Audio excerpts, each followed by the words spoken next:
brainwashing of mankind, so that your heroes are now this one from Hollywood and that one from Hollywood.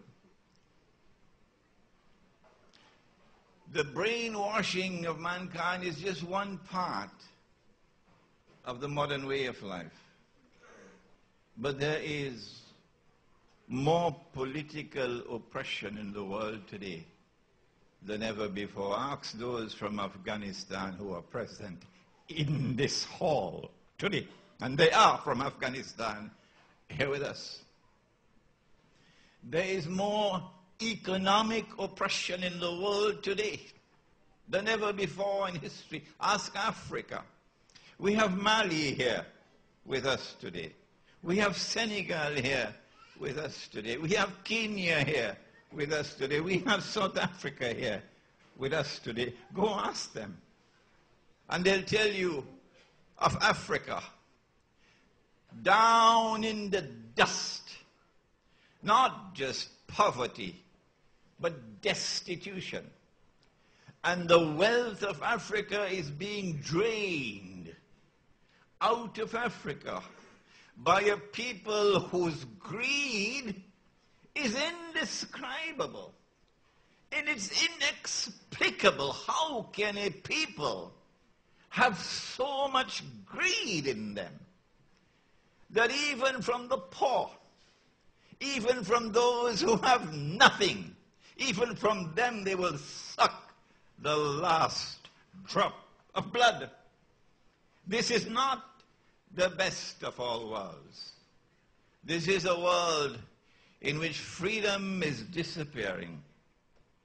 This is a world in which slavery is coming back. And we commend Maulana Siddiq Ahmad Nasir for standing up and offering an intellectual challenge to those who today control the world intellectually.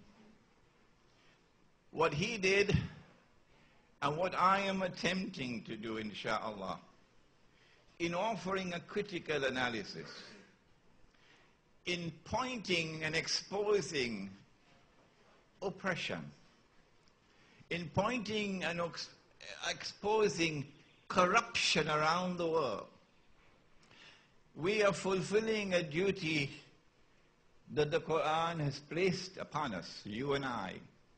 Our Prophet Muhammad, Allah's blessings be upon him, and I hope, Trinidad, you're listening. He said, if you see something wrong, and don't tell me you have not seen Guantanamo, because it's just around the corner.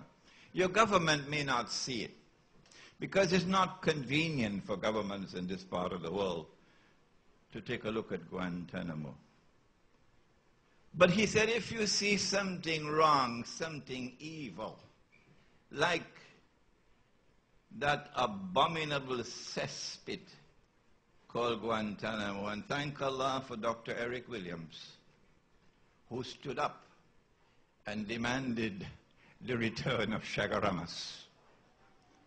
They had a base here in Trinidad called Chagaramas, just close to Venezuela on the north. And if Dr. Williams had not marched in the rain to demand it back, today we might have had in Chagaramas another stinking cesspit. You may not like this violent language of mine, but someone has to be the voice for those who have no voice. If Dr. Williams had not stood up and declared Massa Day done, today Chagaramas might be a stinking cesspit of oppression and torture.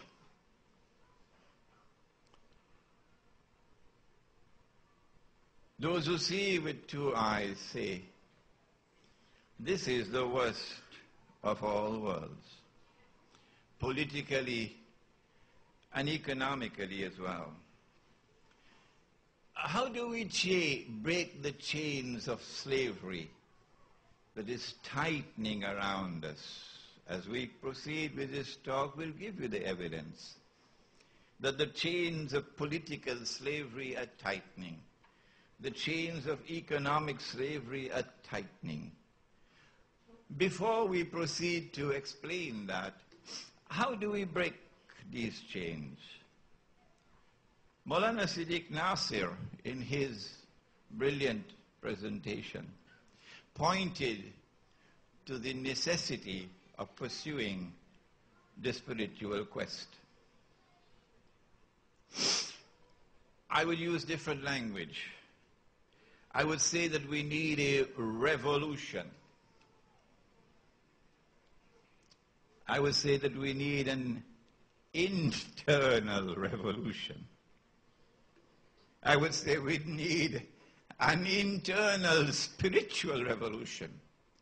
And you don't need to go to Al-Azhar University for that. In fact, that's the last place I'll go for it. Malcolm X never went to Al-Azhar. Malcolm X could not speak Arabic. But Malcolm X was a man who was internally free. He was not a house slave in a White House. No. He was a slave like all the rest of us. But he was a field slave, he said. Because inside of him, he was free. And if we are to be a free people, if we are to recover freedom, in order to pursue the quest for political freedom, in order to pursue the quest for economic freedom, which we will be explaining this afternoon, the first thing we have to do, Trinidad and Tobago, is to be internally free, to pursue an internal spiritual revolution. And if your corner church or temple cannot lead you to it, come to Islam. Come to Islam. Come to those who are not afraid to stand up, to point to the oppressor and declare him to be an oppressor. This is not that presentation of Islam that they like in the media, that they like on television. The radio stations love that kind of Islam. Our foreign guests, of course, would not know what I'm talking about. But those who went to school here in Trinidad would know that in ABC, we had a rhyme for that kind of Islam. Pata cake, baker's man. As fast as you can. No. No Trinidad and Tobago. You're not going to get pata cake, baker's man.